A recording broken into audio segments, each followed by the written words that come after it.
Yes. Okay, so I guess this is the start sign. We're very punctual. I see all of the participants have arrived to this joint Zoom call. For your information, the call will be, or this sort of live stream will be recorded. We will send a formal consent letter later, but we will also at the same time stream this live stream on YouTube and I believe on LinkedIn as well. Okay, so first of all, thanks for joining our demo day. Today is a quite exciting day. We have 8 very interesting crypto startups in the European space. And everyone here is at more or less the same stage. We are all early stage and currently preparing to gain traction in terms of marketing exposure. And also some here are preparing for a fundraise. The demo day is organized by Blockchain Founders Group. My name is Max Zheng. I am head of corporate development and also head of BFG Superstars Program, which is an incubation program by Blockchain Founders Group. And the main goal today is to show off some very interesting crypto projects. And with that being said, I would like to hand over to Melissa, my today's moderator. Hi, everyone. Yeah, great to meet all of you today and have all of you at our demo day. So like Max mentioned, today we have 8 startups pitching. Copyright Delta, FitMe by the team at Cow Level, Me Protocol by the My AI team, Natix Network, Aniverse, Skytail, Style Protocol, and Sustain. So let me just bring you through the agenda for this afternoon's event. We will hear a total of 8 startup pitches and their Q&A segments as well. So this will start really shortly, followed by a 10-minute audience engagement session with the Q&A, where we'll be taking questions from our investors on Zoom, audience members in the YouTube live stream chat. And to conclude the event, we will be announcing the top 3 startup pitches as scored by our judges. The event will end around 3:30 p.m. So just a brief introduction of BFG Superstars. We are a crypto incubation program for pre-seed ideas, and our program aims to help blockchain talents and co-founders launch their own crypto startups in 2 to 3 months. At the end of the program, we come together at Demo Day to showcase some of our startups projects and provide our teams with exposure to potential investors to prepare for upcoming rounds of fundraising, like Max said earlier. And so each startup team at today's demo day will be given 5 minutes to pitch, and it will be followed by 3 minutes of Q&A, where the presenting team will take questions about their pitch from our panel of judges. The audience members on Zoom and the YouTube live stream will be able to post questions to the teams at the end after all the pitches during the 10-minute audience Q&A segment. So here's our pitching order for today. We have Team Sustain, Natix Network, FitMe going 3rd, Skytail 4th, Aniverse in 5th, Style Protocol 6th, Copyright Delta 7th, and lastly, Me Protocol. So after all these 8 startups, go through their pitches, their Q&A, we'll find out who are the top 3 startups for today's pitch. We've got a great panel of judges for today's event. Max, would you like to introduce our 8 judges for today? Yes, sure. So I'm very excited that we have a quite strong judging panel together here. Our Wolfgang, who is managing partner and chief investment officer at Blockchain Founders Group, and also BlockRocket. Also from BlockRocket, we have Benjamin Horvath, who is managing director. Then we have Serhat from D4 Ventures. We have Sandro from Crypto Finance VC, who all have years of experience in the VC space. And then for the other judges, we have Vamsi, who has quite an experience in venture building. We have Oleg, who is a crypto enthusiast who is also located in South Korea, by the way, where I am also located, and Sagas, also from BlockRocket, investment manager. Actually, he got promoted to principal recently. And David Long from CBVC. So thanks for joining today. In terms of the criteria for today's judges, We focus mainly on market potential, market size, technical feasibility, track record, or in other words, achievements. Then we also look at, of course, the regulatory check or regulatory feasibility. And of course, one of the most important things is the founding team. Yeah, Then, so thank you, Max. Yes, yeah, thank you. We'll just get right to it. So we'd like to welcome Team Sustain to start sharing their screen. We'll begin the 5 minutes from when you start speaking. Perfect. Hi, everybody. My name is Milan, and I'm going to be presenting my company, Sustain. Yeah, so it's me, Peter Lange, and Alexander Crost. We all have really a deep passion for sustainability. We want to see change, and that's kind of what bonded us together. Me and Peter know each other through university, and we met Alex in the course of the BFG program. So we're going to be, next slide. Yeah, so we're going to be tackling the carbon offsetting market. So many companies want to become carbon neutral by the year 2030, 2040, 2050, which means that they emit less or no CO2 compared to how much they kind of take out of the atmosphere. And this is in order to make sure that, of course, global warming stops and that companies do their part to actually prohibit it. And this works by actually investing in projects through certificates that kind of actually take this CO2 out of the atmosphere. And this market is huge. So the carbon certificate market is at about $1 billion right now, and it's expected to grow by a factor of 15 by the year 2030. And it's just a huge potential. Prices have shot up in the past 2 years, and we're just really trying to, get a piece of that market. Yeah, and there are quite a few problems in this market. So it's pretty difficult for companies to directly support small projects because of the huge bureaucracy associated with current organizations that make these certificates. There's also lots of low quality projects, and it's really difficult for companies to navigate the market. And it's also awash with greenwashing allegations with a lot of companies who have problems with these first two issues facing these allegations. So fortunately, this is getting increasingly picked up by mainstream media, also international media. So what we can see is that companies who use offsets are getting held accountable by the public regarding the quality of the offsets, which is a really good thing. So what Sustain wants to do is not only allow easier access to those carbon certificates, but build a market for high quality carbon offsets that is verifiable, that makes offsets easy to purchase and very, very transparent. We do this in 5 steps. First of all, we provide due diligence for these carbon neutralization projects by working together with third parties who do independent verification regarding the impact of these projects. Then these projects are offered on our Sustain platform. We will be providing full transparency regarding how calculations are done and also on, for example, secondary impact, which would mean, for example, biodiversity or social impact, which is really important when conducting these projects. Then companies are able to support these projects by receiving share tokens. So every year, X amount of CO2 is basically captured by these carbon neutralization projects. And companies who own these share tokens are receiving CO2e tokens, which basically resemble the amount of CO2 that is captured by the projects.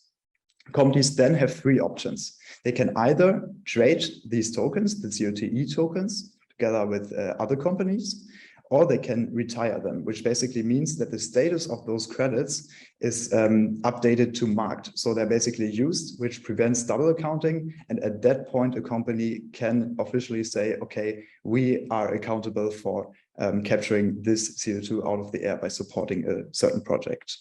Can also be held and then retired at a later point of time. For example, if companies speculate on rising prices, they have the option to purchase now and retire later.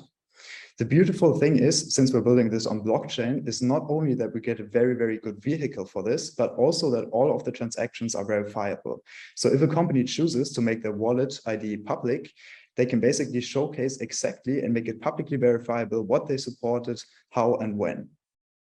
We will be rolling out our platform in 3 steps. So after having done extensive market validation and spoken to a lot of suppliers and also on the demand side companies that have been very interested in our product, we're currently working on conducting our first pilots. So we are optimizing our processes, proving the feasibility of this, and are building very strong supply and demand relationships. Also, we're then allowing access for whitelisted companies for our dashboard, scaling processes and introducing a learning center in the second step, where we'll also educate about the carbon market, which is really important. Last of all, we will allow public access and do a full build out and rollout of our product, but also start working on supporting technical integration together with other companies. So if you're interested, you can reach us basically here. Our website is sustain.earth. This is our QR code for our LinkedIn. And thank you so much for listening. Thank you, Team Sustain, for that. So we'll move right on now to the judges Q&A. So we're opening the floor up to the judges on Zoom. If you've got any questions, you can just unmute yourself. Go ahead and ask the team your questions. Hey, Sustain team. This is David Long from CVVC. Very quick question. How are you finding the potential pilots? How are you developing those business development relationships? So in the past couple of months, we've been really doing a lot of outreach. So there are a couple of different channels. For example, LinkedIn has been very successful for us. We've just tried to build these relationships, and then it kind of was like a trickle-down effect. So you meet the first people, and then afterwards, it's actually not that hard as soon as you really build these relationships with the first people. So we're currently talking to a lot of different projects for this.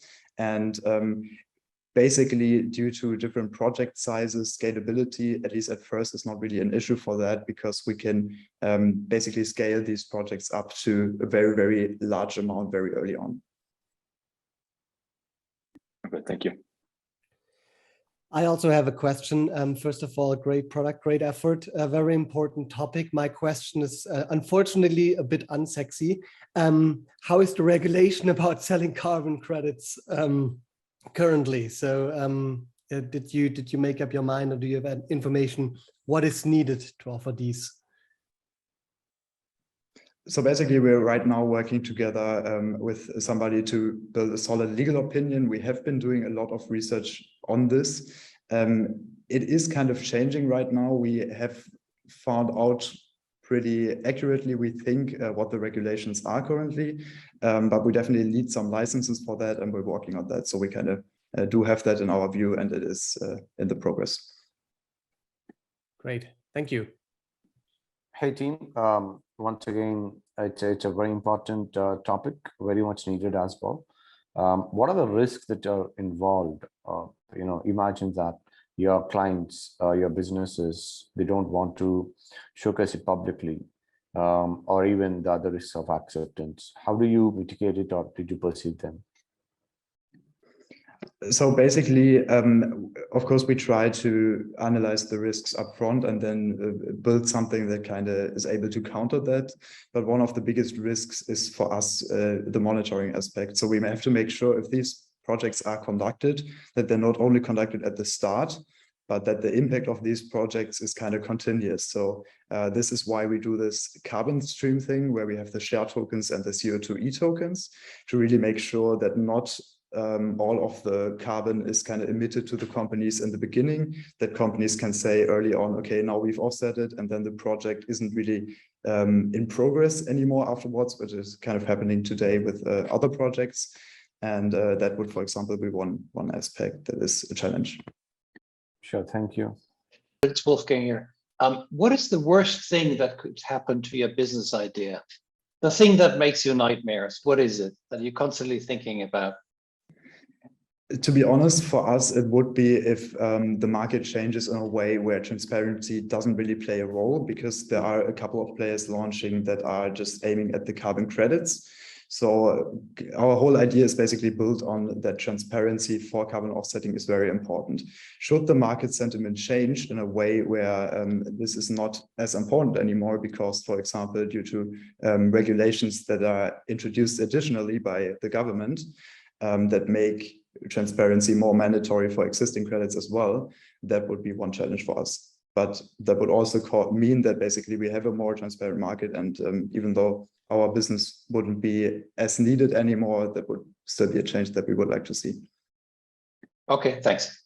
So thank you, team, for the presentation. It was great. So quick question. Obviously, there's a lot of these carbon offset platforms in sort of off-chain world, in traditional world. How they tap into all these pools of projects. Some of them are let's say gold standard, for example, is one of them. So you guys are tapping into these pools of projects as well, in terms of pipeline building, which you touched on in the beginning of the questionnaire. How do you plan to do that, more of a wholesale approach?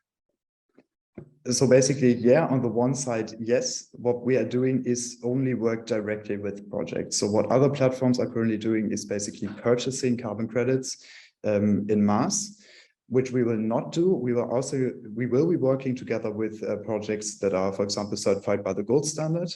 We are planning this, but only directly. So only if we can make sure that we can get additional information by the project developers themselves, and not only purchase certificates where we don't have a direct connection to the projects conducting it.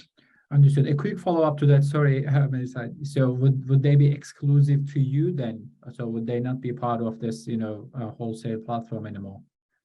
Not necessarily. So what we will do is that we are always trying to provide additional information, so more than what is already provided, for example, through gold standard. But if there is a really, really big project size, for example, it is imaginable that we are not the only people working with this project. Hi, everybody.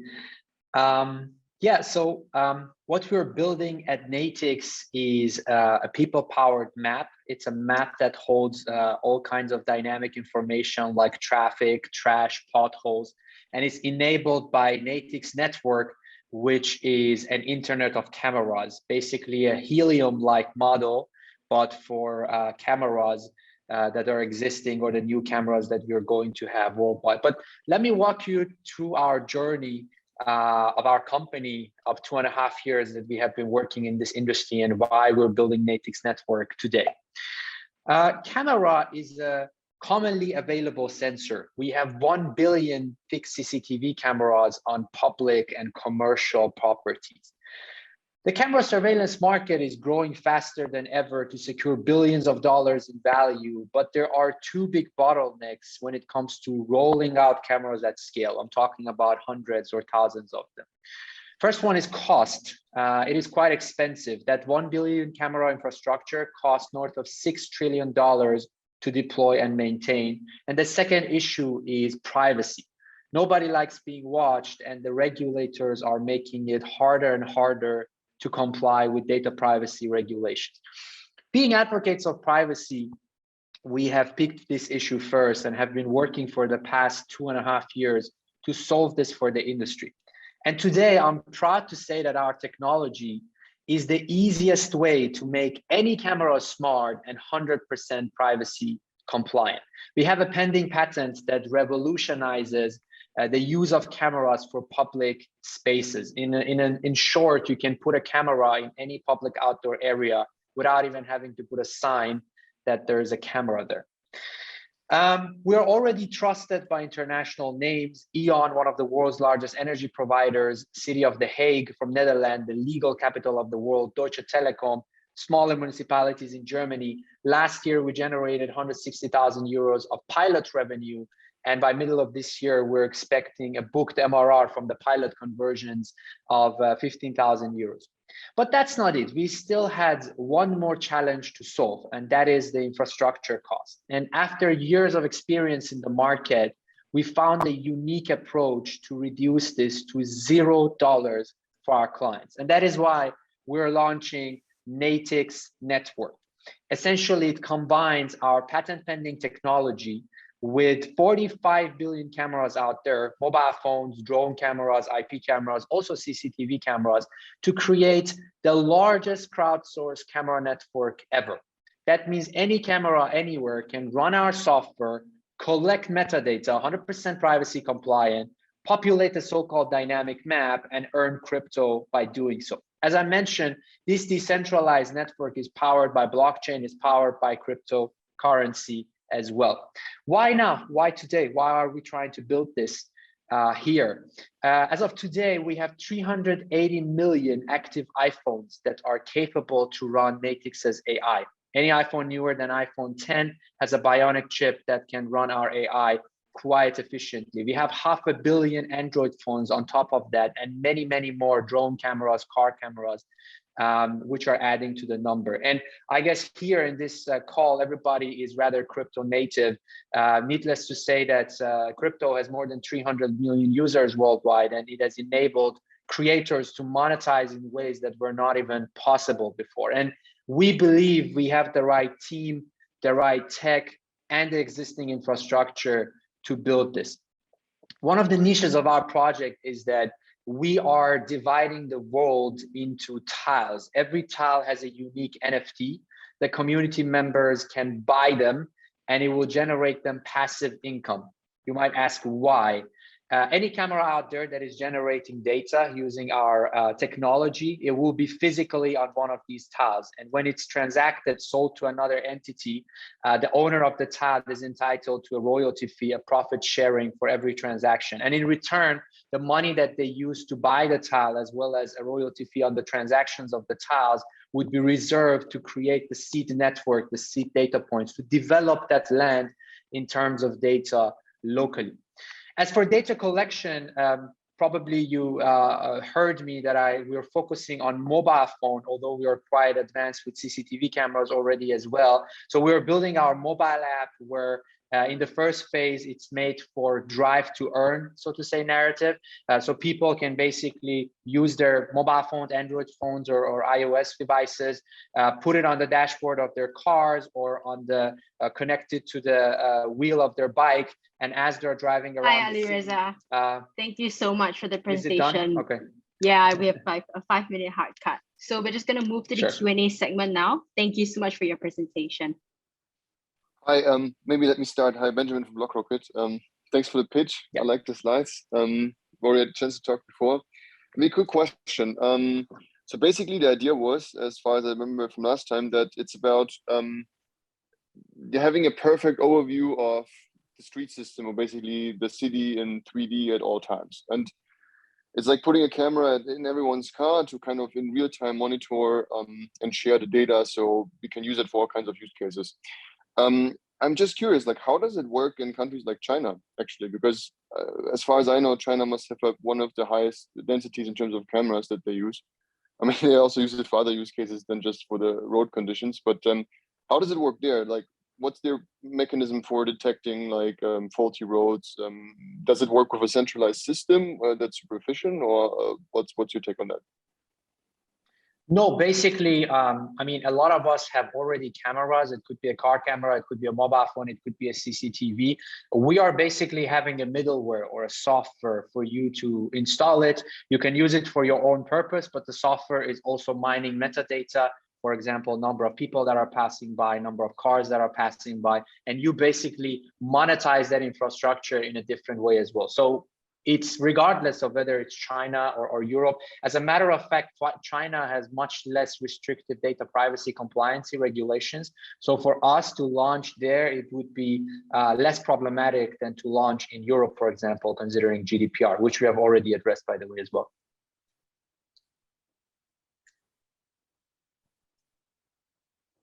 Okay, hey guys, I think this is a fantastic product. It has a huge market potential, no question about it. You guys are also tapping on the consumer side. You say that you have a mix and match of 300 million crypto users that can be your acquisition target, but mapped with the similar number of iPhone users. But what is your game plan in order to acquire and monetize? Because one side currently you're already on a B2B recurring basis model. So this looks like I don't know, are you guys trying to do too many things at start, or you have a clear plan around it? No, that's quite clear for us. So basically monetizing back to B2B and B2G will take longer time. We have already tried to do this in the past 2.5 years, so we know the market very well when we were talking about it. So in the very beginning, our plan is to monetize back to the C, to the consumers, the people who are using. That doesn't mean that people have to pay in order to earn crypto. That means, for example, we are providing certain additional services. I'll give you an example. We provide navigation services on the mobile app for free, but we also provide dash cam services for a small charge if they want to also use it. So in case an accident happens, a small footage is recorded as well. So we are definitely going to monetize on the B2C side. At the background, we're building a very large data pool, basically a very frequently updated as well data lake.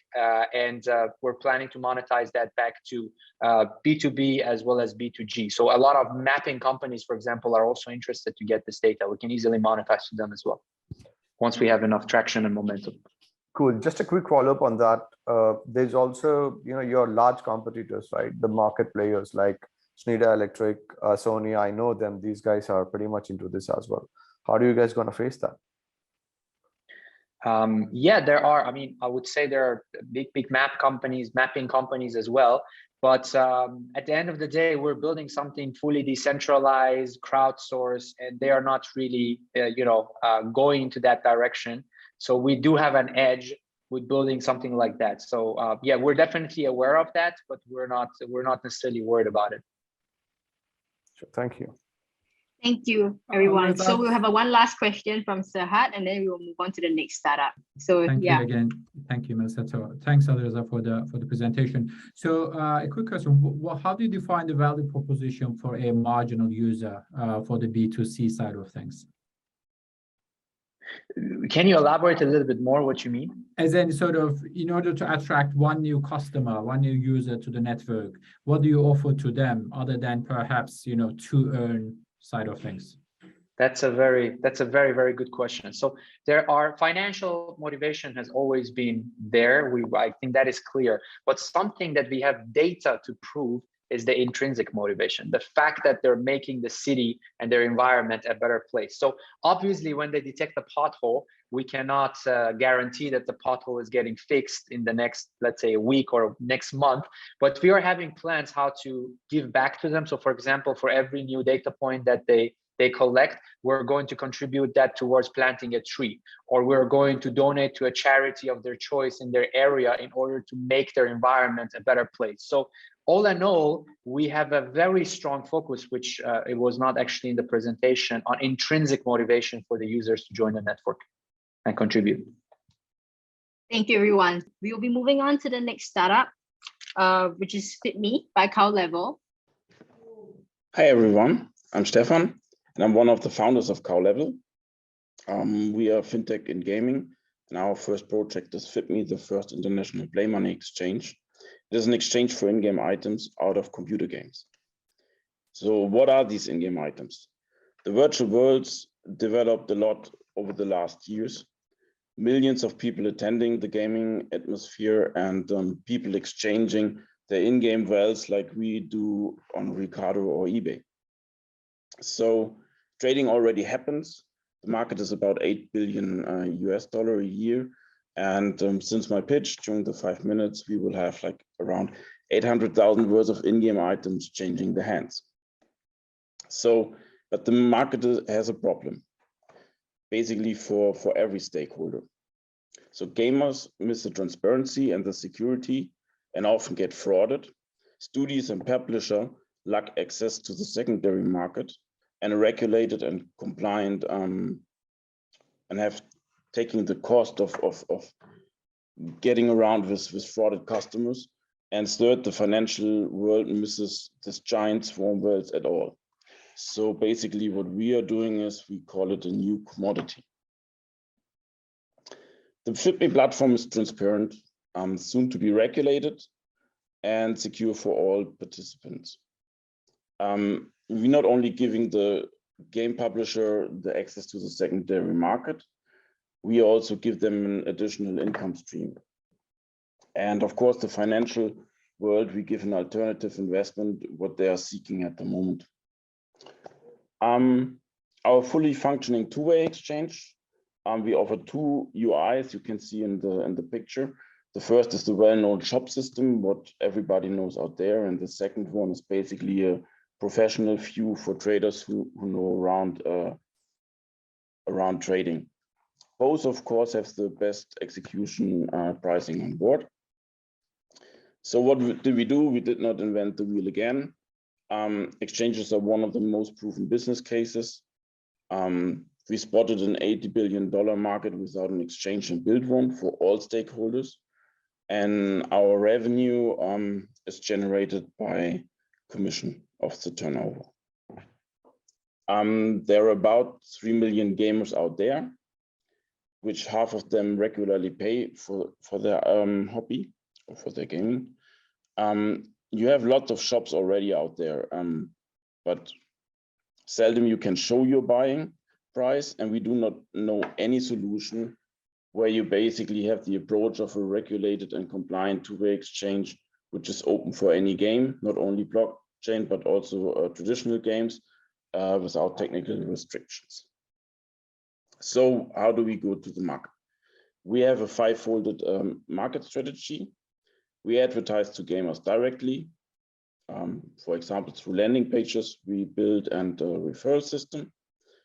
To game publishers directly, of course, because we're solving their pain of handling their customer pains. And of course, it is like in the banking market. In the banking, the banks bring the client to the exchange, and here is the same. So the publisher will bring their users to our system. We go together with consultants at the moment in order to integrate the regulatory and the compliant framework. And of course, for the financial world, we are giving new products in order of financial contracts. So our application is ready. It is ready to serve about 5 million customers, 200,000 of them simultaneously. We have onboarded our first game. It's called Gods Unchained. It's a blockchain game, and it's easy because of the IP. And from now on, basically, we will constantly onboard new games. Our team, we have a wonderful team. Boris and me are the founders and have the knowledge and experience of high volume trading. Boris is a gamer, or more the gamer of us. He has like 60,000 hours of gaming in virtual worlds and started to sell his items on around 2005. We are complemented by good team members, advisors, and service providers for IT and marketing. So our financials, after breaking the ice and showing that our system is working in about 1.5 years, we expect bigger publishers to onboard, letting the customer base grow rapidly without more costs occurring. In 5 years, we calculate with around 3 million users, which would be a market share of 0.02% and a net profit of around 38 million Swiss francs. Hi, Stefan. Okay. Thank you so much for your presentation. All right, we'll move on to the Q&A segment now. Well, our judges, you may start. Yeah, maybe from my side, just a quick question to start. So just to clarify that I got this correctly, we're basically talking about marketplace for in-game assets that are based on blockchain, correct? It's not based on blockchain, but correct, yes. How do you see the competition from the blockchain side? Because there's a lot of companies that would come to my mind that are also offering like marketplace solutions for this too. Often they come together with like wallet solutions, or a big one, for example, the first one that comes to my mind is it's called, I think, Fractal. Mm-hmm. From the former CEO of Twitch. How do you look at the rising competition on that side? Yeah, so as I said, there are a lot of competitions out there, but they all take it from a different point. Most of them are really shops. Even they call themselves an exchange. It's not really an exchange. And second of all, we are basically providing the legal and the compliance framework. So what we are doing is we are partnering with a legal firm in order to define what is a virtual item and what is an in-game item. And basically, we offer the publisher not only the technical solution, but also the framework solution. And of course, a blockchain like OpenSea can handle NFTs, but not traditional games. Maybe a quick follow-up. So if you would have to prioritize in terms of like a list of features, which one would be a USP? I mean, you already touched upon regulatory aspects and other exchange aspects, but which one do you think is the top 1 or top 2 features that give you the strongest stance? That you can immediately buy and sell. So with the most marketplaces out there, you can immediately buy, but you cannot immediately sell. what gives the user a lot of problems, because you have to sit and wait in order to get your money. And of course, the second one is that our API or our system is open to all technology systems and even can run next to the game. So in parallel, it doesn't need to be connected. Got it. Thanks. Welcome. Then Oleg, you have a question? You're on mute. Yep. Stefan, thanks for your pitch. Very interesting idea. I'm just curious, how do you define your target audience? Because the first thing I thought about is that if it is a crypto user, don't you think they will just go to a crypto or to an NFT marketplace and buy those items with crypto, not with PayPal or credit card? Yeah, I think the where we really differentiate, it's not about NFTs only, it's about in-game items. So for example, a game like World of Warcraft, they have like in-game currency, they have in-game items, they have mounts, they have all kind of types of in-game items, and you could not handle this over an NFT because it's just not an NFT. So we are not talking about just the blockchain space, but also the traditional space. And our idea user would come from the publisher itself. So the publisher would come under our regulatory roof and then would bring their customer base in order to be compliant with the law in Europe and US. And so it's more or less we are looking for the publishers rather than the end users, the gamer.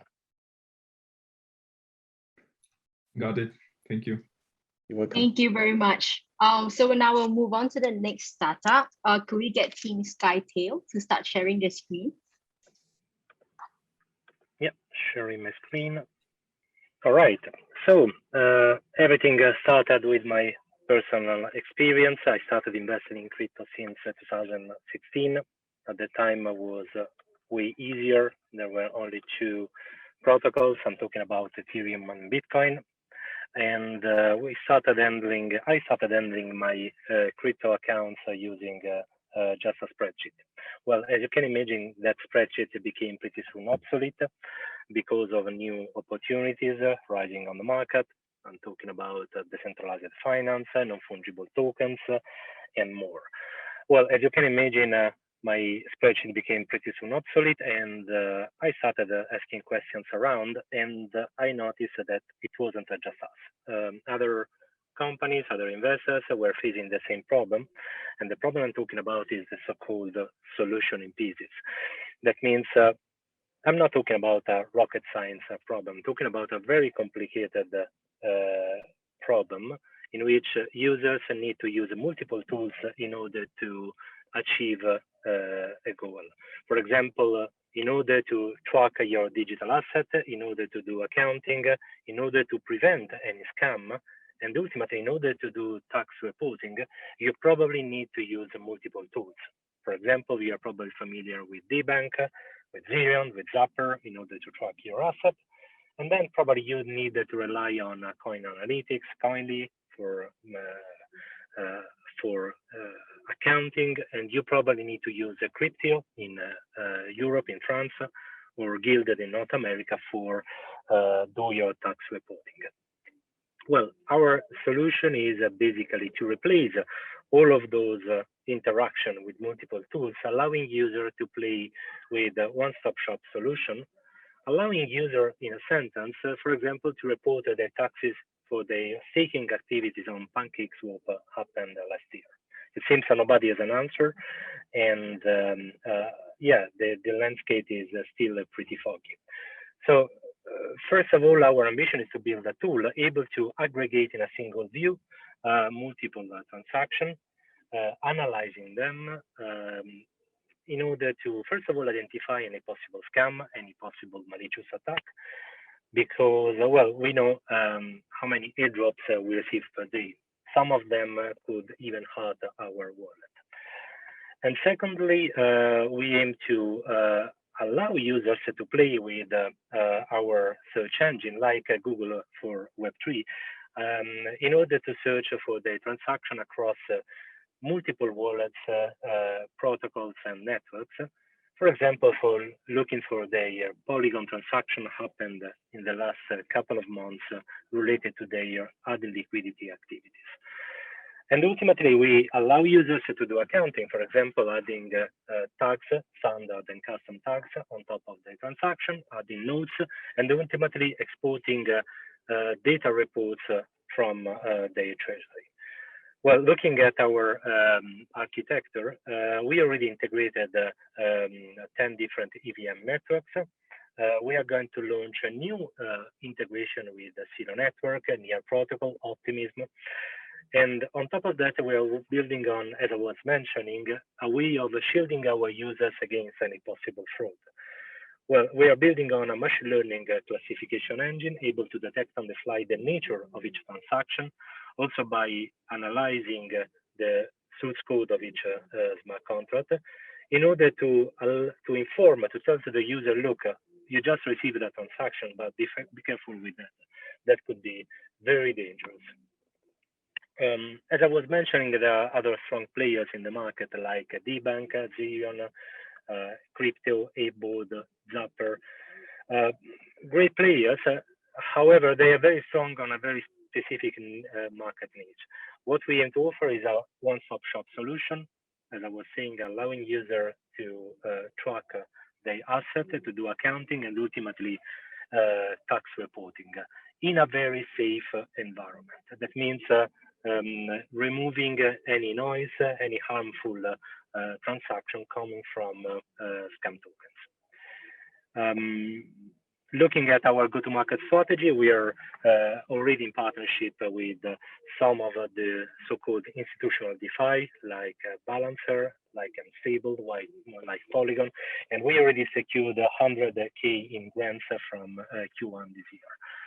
Well, our ambition is now to target the customer base, inviting them to play with our solution, offering them premium features in exchange for an NFT used as a badge. So we rely more in stakeholders rather than clients. So that's why we offer our art-generated unique NFT that the genuine utility is accessing our platform and all our most advanced features.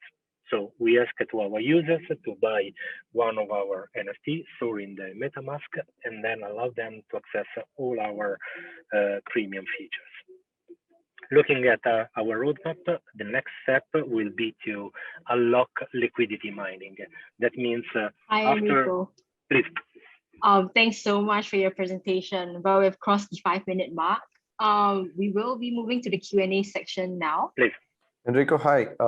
This is one of the niche needs for most of the crypto users and also financial institutions.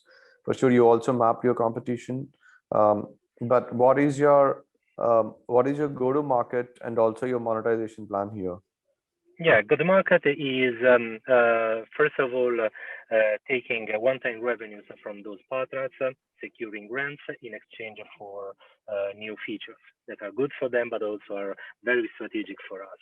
Secondly, we aim to target their community, so in a very B2B2C go-to-market strategy, targeting their community, and as a revenue model offering two ways of accessing Skytail. So first of all, Skytail freemium version, free for everybody. The premium version can be accessed through the lifetime badge, our own NFT, or by subscription model, monthly basis. Our users can access most advanced feature by subscribing to our plan. This is going to be very tech heavy, right? So how is your tech team? Can you give a glimpse about your team? Yeah, the team is already composed by 4 FT based here in Berlin, Germany, and we rely also on an external freelance team spread across the world. Thank you. Hi, Enrico. Sagar is here. Hey. Great presentation. My question is like, at what level your competitor wouldn't be able to integrate the option you are offering? Well, basically, we offer also the chance to integrate with us through an API. That is something that we distinguish ourselves from our competitors. That's why we offer Skytail also as a white label. That means any other protocol, any other DeFi protocol can easily integrate with us, just consuming our API, offering a frictionless solution to the end user. This is something unique, and at the moment, nobody else is able to offer. Thank you so much. Thank you. Now we'll be moving on to Team Aniverse, Lloyd and Kai, who are really ready. Yeah, go ahead and share your screen. Can you see my screen? Yes. Yep. Let's go. Hi, everyone. Let's go. So hi, everyone. We are Loic and Kai, and we're going to present you Aniverse today. Aniverse stands for Energy in the Metaverse, and our mission is to bring renewable energies into the Metaverse. Next slide. So why do we have to do this? If we look into 2030, we see that the ICT sector, so the information communication and technology sector, will double the electricity demand. This is due to the computational power that is required to run the internet and the metaverse. And this is linked to electricity consumption. So we need power to feed the hardware, and that produces CO2 emissions. And our goal is to get rid of these two CO2 emissions because we have to fight climate change, obviously. And Aniverse has 3 modules that we focus on. And the first thing is we calculate the electricity consumption of decentralized application. We focus on metaverse, cryptocurrencies, and applications that are not under the premise of a single company, but that affect electricity consumption worldwide. Secondly, we provide renewable energy certificates. This is an established mechanism that exists also in mostly every country around the world. And they prove the consumption or the production actually of renewable energy. The thing is, they work with PDFs, and this invites for malicious behavior. So the system is not really working properly. And we are using blockchain solutions such as decentralized identifier, verifiable credentials to make these PDFs machine readable and to bring them on chain. And this ensures 100% traceability and auditability for externals. So people that buy our certificates can really trust that this electricity comes from a single power plant or at a specific location. On the next slide, you see the market potential. And we built a bottom-up model where we took some assumption around how much the metaverse will be used, how much electricity it will require. So we took some examples from gaming industry. We built this bottom-up model and we mapped it with a top-down model. And this results into a market potential until the end of this decade of 600 million euros. You see that the largest share is for metaverse applications because they are very energy hungry and they consume a lot of electricity. Secondly, we have crypto, NFTs, and then cryptocurrencies. So what can we do with it? On the next slide, you see our first segments. So we focus on NFT marketplaces, on metaverses, on cryptocurrencies and crypto exchanges, and on other applications. And if you look into the market validation, so what do we have today? So we started basically in April with reaching out, and what we're doing already today is an MVP with a digital fashion brand. So on the left side, you see that we are decarbonizing their Ethereum marketplace to prove that they cover their scope 2 emissions of this marketplace. Secondly, we are about to organize the first green metaverse event in Decentraland, and we do this together with Moonbash and Meta Game Hub DAO. That happens in August. And then what I also want to highlight is our partnership with Blocksmove. This is a power and mobility company that wants to revolutionize the mobility sector, and they want to use our solution to power green charging of electric vehicles. And then I hand over to Loic. Yes, so the question is now, what are the products? Well, it's twofold, very simple. It's either an API that you can connect, as Kai introduced, to your marketplace, for example, of NFT, or a generator. And let me just show you how it could look like. So you launch the app and you have two holes. Either you want to consume the guarantee of origin, or either you want to provide them. And you just connect your wallet, which is quite a challenge now because you need to onboard like companies that are not used to that. But it's quite simple to just pass the PDF information, and then automatically you will sign it with your VC, as Kai was saying. Then imagine that you want to consume because you organize an event in the metaverse. Will be the same process. So you connect your wallet, and then you want to generate a guarantee of origin from all over the world. So you will calculate, and our calculator, for example, for Decentraland, will give you the split across the country, depending on where you come from. And then you can even actually link this to a wearable. So that's what we will do also in the event that I will talk about just afterwards. So you transfer actually this NFT, which is including different guarantee of origin from all over the world into one single NFT, which is the collectible that you can see here. Just to show you that we have already all the smart contract ready. And if you go back to the presentation, well, in our roadmap, we want to close so the mockup I just show you and connect to the smart contract, getting the MVP running with an event and the NFT marketplace, and then make evolve all these features. In terms of persons, so we are two professionals of energy sector with minimum 5 years of experience in the blockchain field, and supported by advisor both on the marketing and technology side, which can complement our capabilities. Now I have one call for action. We have our event in the first week of August, first green event in Decentralised. More information will come and you are all invited. Thanks a lot. Thank you so much, Team Aniverse. Let's move on to the Q&A now with the judges. Thanks very much. It's Wolfgang here. It's a great product, and there are tons of use cases that are imaginable. There's one which is particularly close to my heart. It's advertising, online advertising. I wonder if with your product, it's possible, for example, for a brand to conduct their online advertising basically carbon free, and if your product could help in that space, because online advertising is an area where a lot of energy is being wasted. Exactly. With online advertisement, it works quite similar as it works with metaverse events, basically, because what you have to calculate is the bandwidth of the advertisement that is required. So to show this on an end device, for example, so you can build up a calculator model that not only covers the energy consumption of the end device, but also of access networks, the internet core network. So you can make an estimation of it and then prove on a global level that enough electricity to power these ads is provided in each country where that company is making ads. So on an abstract level, that is indeed possible, yeah. And it gets better the more information the advertising company is providing. Okay, thanks. I can go next. So again, thank you, team, for the presentation. It was great. One question that I had is that so there seems to be two different products here, right? So, or two different sort of yes, I would say products. So one is you're saying, so we will go and then we will measure the energy footprint of all these Web3 applications, projects, and all that. And also the second part of it is that we will do this on chain. So what part of the business do you think is a bigger opportunity? Because if you are doing this, measurement on chain, very transparent, everyone can see and go and, monitor it. It's obviously not changeable, not amendable, hence, the blockchain technology, but it's sort of across the universe. Why would it have to be specifically for Web3 applications even? Yeah, it's a mean for an end, if I may. So the calculator can even be open source, and we want to use that to initially get a market on the guarantee of origin or even carbon offsetting to decarbonize this application.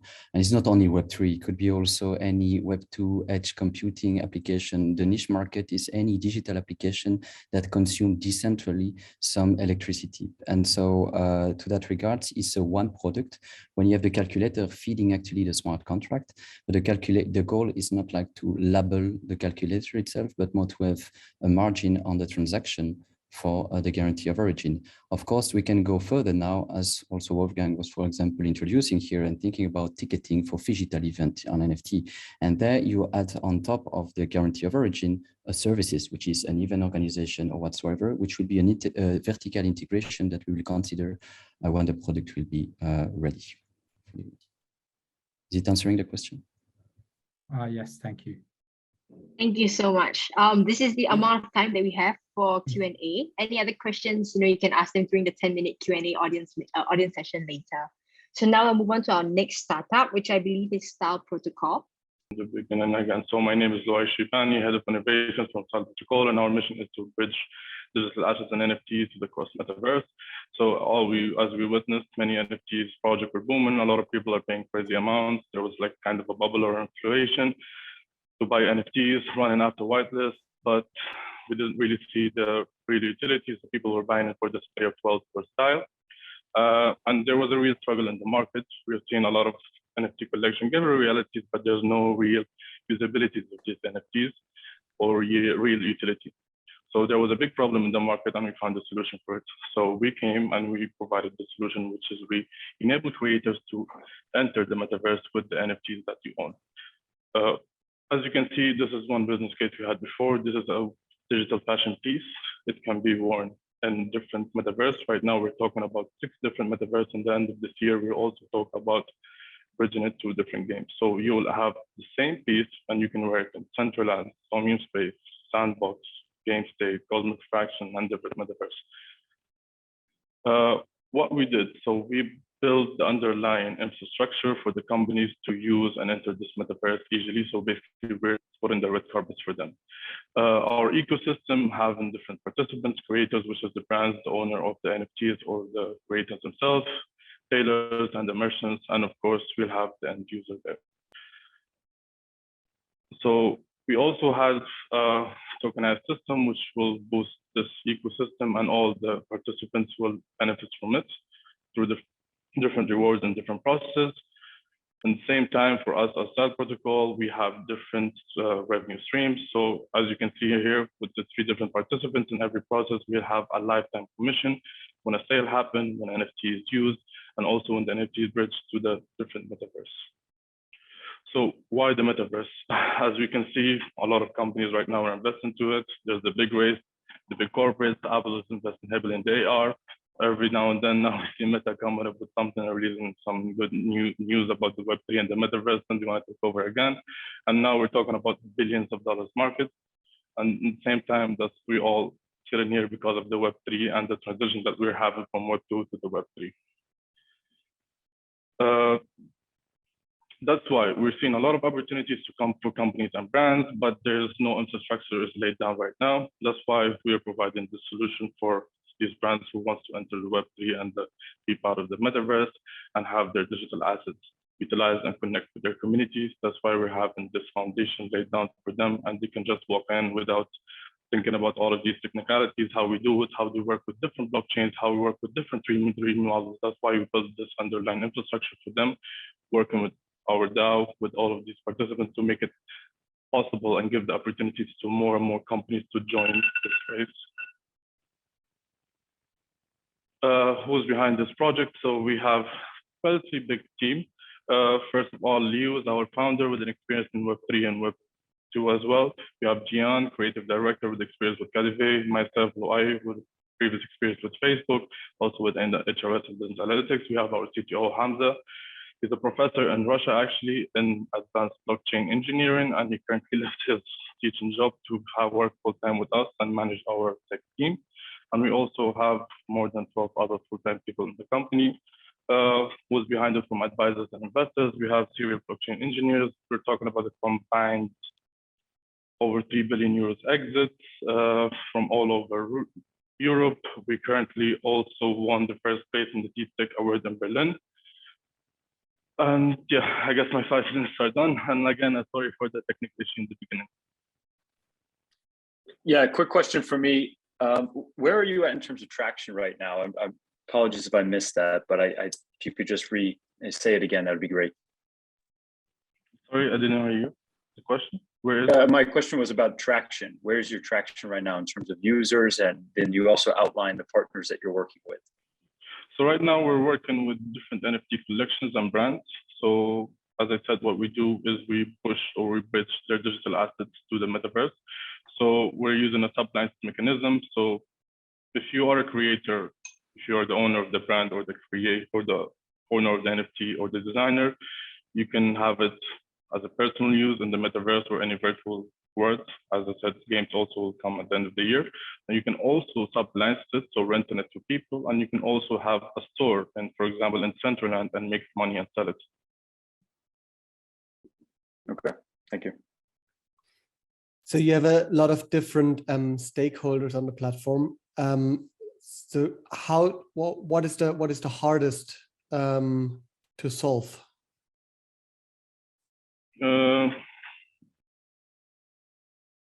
So like, what is the hardest to solve? As in, As a bring on board and as a user or customer? Is it the brand, the creator, Okay.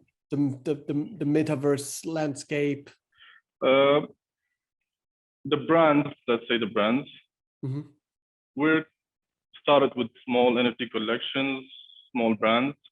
Now we're talking with Cartier, so we're getting better and better and better. But let's put it brands and then merchants, which is games or metaverses, and then tailors, if we want to put it in a first, second, and third. Okay, thank you. You're welcome. All right, that seems like all the questions that we have at this point. If there are any other questions for Style Protocol, you can ask them at the end during the 10-minute Q&A audience segment. We're quite tight on time. And we'll be moving on to our final startup team, Meet Protocol, by Robert Wesley. Okay, great. Thanks for having me. Pleasure to go last. Hopefully I can be a little entertaining as the last one going. And introducing you to loyalty rewards. So introducing you to the Meet Protocol, what we're using to power loyalty rewards today and in the metaverse of tomorrow. So people have a really difficult time keeping track of their loyalty programs, whether it's airline miles, hotel points, or your local pizzeria discounts. People just forget that they're involved in these programs and they're not using all of their rewards. So this is important for two reasons. So the first one is that there's $180 billion at any given moment of loyalty rewards out there. So if 50% of people or more than 50% are not using them, that's up $90 billion of value that's left on the table that we could help brands extract. Second major issue is that people who don't use their loyalty rewards are 3 times more likely to defect from that brand. So how do we get people to start using these points or rewards? Well, it's very simple. We provide them more options to use them. So for example, if you were able to use your leftover airline miles and buy a coffee, would you like airline miles again? We think so. In fact, that's exactly what Singapore Airlines did back in 2018. They decided, how do we differentiate ourselves as a regional player? Well, let's get together 1,000 different vendors in Singapore. Let's move everything to the blockchain and let's create this loyalty program. So what we're doing with Meet Protocol is we're creating basically a decentralized, larger version of what Singapore Airlines did, so that all brands, big or small, can take part in this. In order to make that a reality, we need 2 things. First of all, we need a marketplace where people can store all their loyalty points, whether there's normal points or blockchain tokens. And we need a decentralized protocol, blockchain protocol, to make this exchange of loyalty rewards actually technically possible. So we can help brands create liquidity for their assets, help them exchange, and help them reach customers that have their rewards. So we do have our own token. It's used for the exchange of tokens, so it's an intermediary in our protocol. It's also used for payments of services, and in the future, the governance of our DAO. Just briefly on that. How do we extract value from this ecosystem? Well, we can do it in a lot of different ways. Right now, we're focused on advertising. So most brands have a certain spend for performance analytics, so click fees on advertising. We're doing the exact same thing in our app. We also provide unique analytics, how they're performing against the market so they can optimize their ROI for their loyalty program. And we make some money off of the exchange of these tokens. So is this a great time to enter the market? We think so. So brands in almost every sector are experimenting with NFTs, with fungible tokens. Almost every single sector you can imagine is doing this, even from a B2B perspective. Also, we see that a very fragmented service provider segment there. So these are companies that are servicing brands, trying to tokenize these assets, and they're helping us expand the market. So it's not too early, not too late, the right time for us. I'm really biased because I have a graph computing company, one of my other companies I've founded. So I see everything as a network. So you want to know how our ecosystem fits together and how we're actually going to be able to attract brands to this. We're going to be leveraging channel partnerships, which we're already developing right now. Channel partnerships are the most efficient ways to bring in large numbers of brands to our platform in a scalable way. And just to further emphasize that, all our OKRs are focused on achieving this initial, what we call atomic nuclear network, or what Andrew Chen labeled as atomic nuclear network. And you can see here, we're already tracking towards achieving this. And you can see the efficiencies with just a few key partnerships in the sector. We can already achieve that initial nuclear network, which makes the whole system viable for us. Just for you, important to know how we're looking at this from a strategic perspective. In terms of the team, we have a solid team here. I founded 5 different organizations, everything from finding terrorists. I was an international diplomat. I have a graph computing company, and I've been involved with blockchain. Lots of different experiences there that I can bring to bear on this. My co-founder and CTO, Paul Oman, he actually created the blockchain program at the Pan Atlantic University. So he founded that himself. He's also a co-founder himself of another enterprise. We're just onboarding a new community manager and an NFT lead for us. And we have some other hires in the pipeline, a great team of advisors, people with industry knowledge, people with industry connections, those who know what they're doing. In terms of the corporate legal aspects, I know this was an issue that was brought up initially. First of all, it's a utility token, our own token. It's not a security token. Secondly, from a custodial perspective, we're non-custodial or self-custody, so we don't have that regulatory risk built into the system. And from a data protection perspective, we're developing our data protection regulations to govern both the protocol and the app itself. We have a standard sort of primary entity that's— All right. Thank you so much, Robert. We've hit 5 minutes. We'll move on to the Q&A now. Robert, that's Wolfgang here. Thanks very much. One question. One could argue that the problem not using up those loyalty points is the problem that the consumers have and not the companies. And you said that there's an incentive for the companies that the loyalty points are actually being used. How do you explain, or can you elaborate on the advantage of the firms, of their loyalty programs actually being used? Yeah.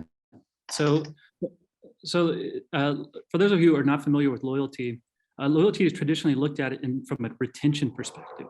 So how do we retain our customers? Because it's a CAC question. So it's simply more expensive to acquire new customers than it is to retain your own customers. So that's why firms invest in loyalty. It's not that they really want to reward their customers, it's because it's cost efficient and they have higher margins because of that. So traditional loyalty programs are only focused on retention. When you tokenize the loyalty system, you provide the ability to attract new customers through the exchange of this. So you can reward your existing customers, and those customers can exchange those when, for example, if they have too many tokens, they can exchange those with customers from other brands who can then be attracted to that new brand.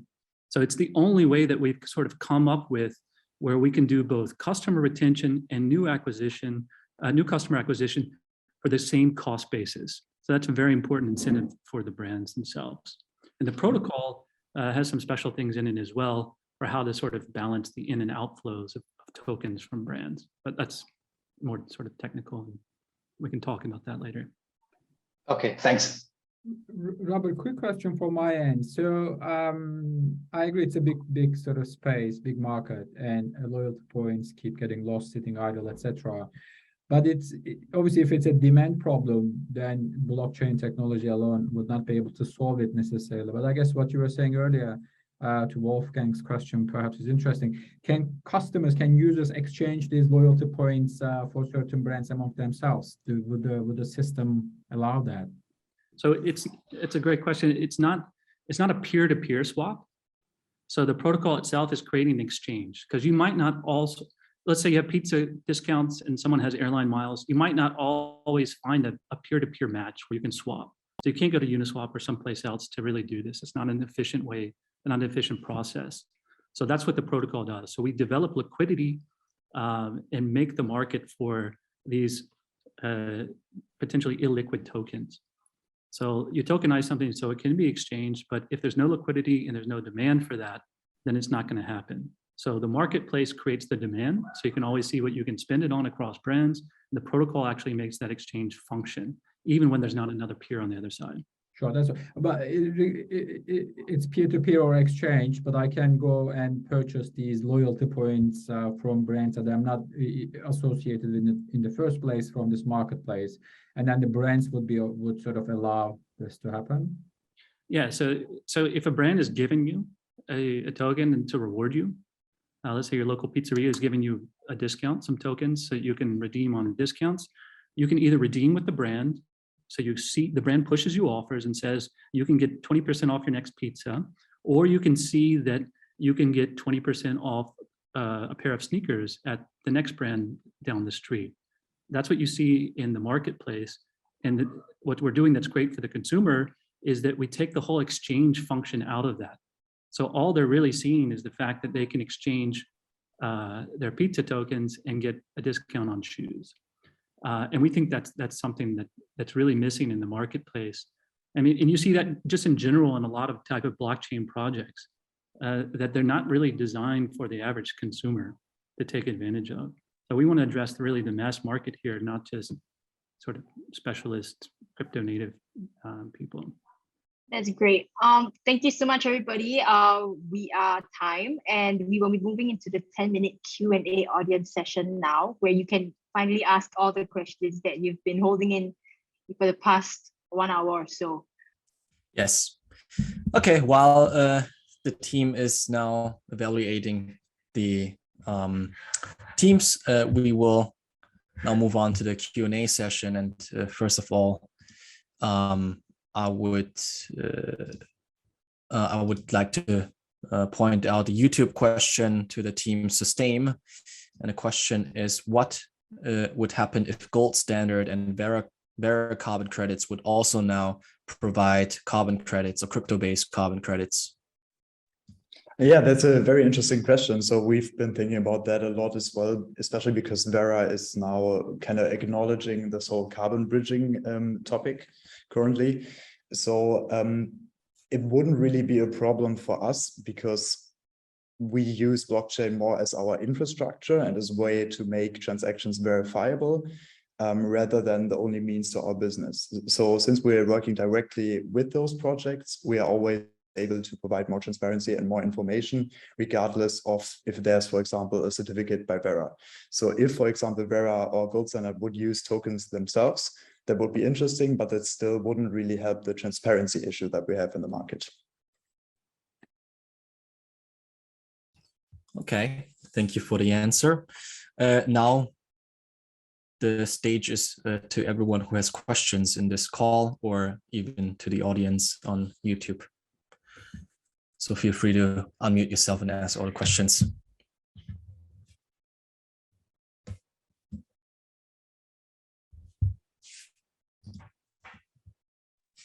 One question to Robert with the Me protocol, if I may ask. Robert, what is the traction you have? How much of the validation that you got from the customers, as Sarath also asked, getting that validation is kind of, it can be a solved problem for you guys because you have the tech and product in space or in place. But what is your plan and where is it now? Yes, that's a very good question. So the validation is there and it's very clear. So I'm just giving you an example. So we're partnering with one agency that's involved in designing loyalty programs for around 50 or 60 different brands in the US right now. They're an agency, they design these programs. They don't have anyone on staff that understands tokens or NFTs or anything like that. But every single brand that they're engaging with is asking them about this. They're saying, what do we do with NFTs? What are we doing with tokens? And how does that impact our loyalty rewards? They have no real response to that. So what we're doing with them is we're starting to skill them up. This is part of our channel partner strategy there. If you want to scale this, you can't do direct sales with each brand themselves, unless you want to build just a massive direct sales team, which is very cost inefficient. So we're in the process of gaining some of these channel partners, which we're already partnering with at the moment, that provides us access to these brands, but they have to be able to be skilled up. So that's a training process that we're undergoing. Once they do that, then we're providing them the tools in which they can engage these brands and make the recommendations to tokenize their existing programs. So that's how we do it. What are the success metrics that you are looking at, to de-risk anything, to acquire your customers? I'm sorry, what was that? What are the success metrics that you're looking at, to acquire your customers or according to your plan, your roadmap? Yeah, so the success metrics, or how we're looking at that, it's very much channel partner oriented. So there's a couple issues there. So each channel partner has between 25 and 65 brands that they're working with. So we consider that once that they're integrated or skilled up, that we'll at least be able to access 5% of their brands through cross-selling. So that provides us, as an estimate, we need 24 brands to participate in order to develop this atomic nuclear network. So that's about 4 or 5 different partnerships that we have to assign. We already have 3 of them in place. One of them is with a local, we call it a network. So they're providing local brands with a common loyalty token that they can use across local brands in different localities there. So that's actually going to be not 24, but that's going to come with 30 different brands already signed up to them just from one locality themselves. But since they're really tiny, we're not really counting them to the 24 itself. So these are our key metrics. In terms of the community, so one of the other strategies we're using, not to take up too much time here, one of the other strategies we're using what's called activist consumers. This is a way we put pressure on brands. And then, you know, as everyone who's been in business school understands the Ben and Jerry's ice cream use case when they're trying to defend off a hostile takeover and using their customers as leverage against the hostile takeover. We're doing the same thing. So we're coming to a brand and saying 3,000 of your potential customers want you to consider tokenizing your loyalty points.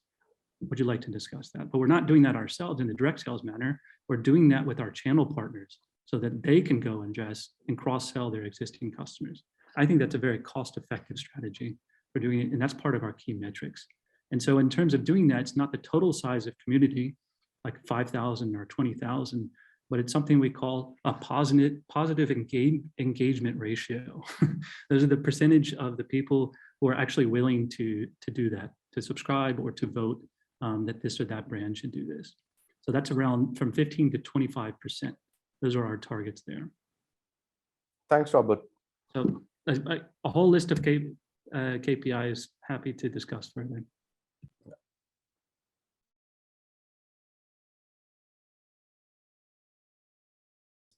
Okay, then there's another question from the audience. Someone likes to understand how the brands would currently allow tokenization of loyalty points. To Robert as well.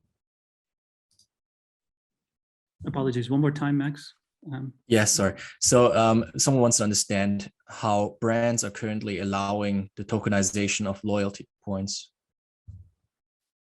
Yeah, so this is pretty new to brands because they're having to sort of switch their mentality there to embrace sort of blockchain-based rewards. As I mentioned before, it's traditionally been about retention.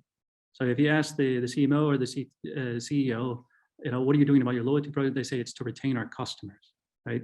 If you come to them and say, well, how is your loyalty program addressing new customer acquisition? They'll say it's not. So you have to show them that they can increase the ROI, taking a top-down approach, increase the ROI of their existing loyalty program with the same cost basis through tokenization. So it's a little bit of a paradigm shift. And that's once again, a reason why we're using the channel strategy that we're doing. So using partners that are already engaging at the C level with these brands. But that's the basic approach. Once you get them over that sort of mind switch that we can actually do more than customer retention, then they begin to embrace the concept. I hope that answers the question. Yeah, sorry, can I chip in something briefly? Sorry. I'm Paul, a little sick, but I'm here also with Robert. One of the things also is that, I mean, let's not get too technical. We are looking to build the infrastructure in such a way that the points and the tokens can at some point even coexist, right? It's not really, it's just, they are basically almost the same thing. Just see tokens as points that can be transferred, right? They can be stored, they can be efficiently distributed in a very, very decentralized way. So we are building this complete infrastructure for all the brands. So there is not really like something totally out of the box. but we are trying to layer this new customer acquisition. I have this point, I can go spend it across any other brand. And these brands can get new customers for the same budget line they have. I have this point, I have this token, I can go spend it on another brand. This brand has this point, this brand has this token. The users can also interchange them across their own selves. So this is like one of the things we are looking at. I know I'm not saying this too well right now because I'm a little down, I'm on my sick bed. So, but then just see it this way. It's not like forget about the technology. See them as points that can be transferred. These are tokens. You just need infrastructure, and that's what we are building. Thank you. Okay, excellent. Then I guess time is almost up. I would now hand over back to Melissa to share the final results. Thanks, Max. So let me go ahead to just share my screen. So we've locked in our top 3 teams. Just like to thank all the judges for submitting their evaluations and just being so on the ball with all the amazing questions. So we saw some great questions being asked and from our judging panel, as well as our audience on the live stream on YouTube. So we'll now be sharing the top 3 teams for this round's demo day. It would be Copyright Delta in first place, and then followed by Aniverse and then Natix Network.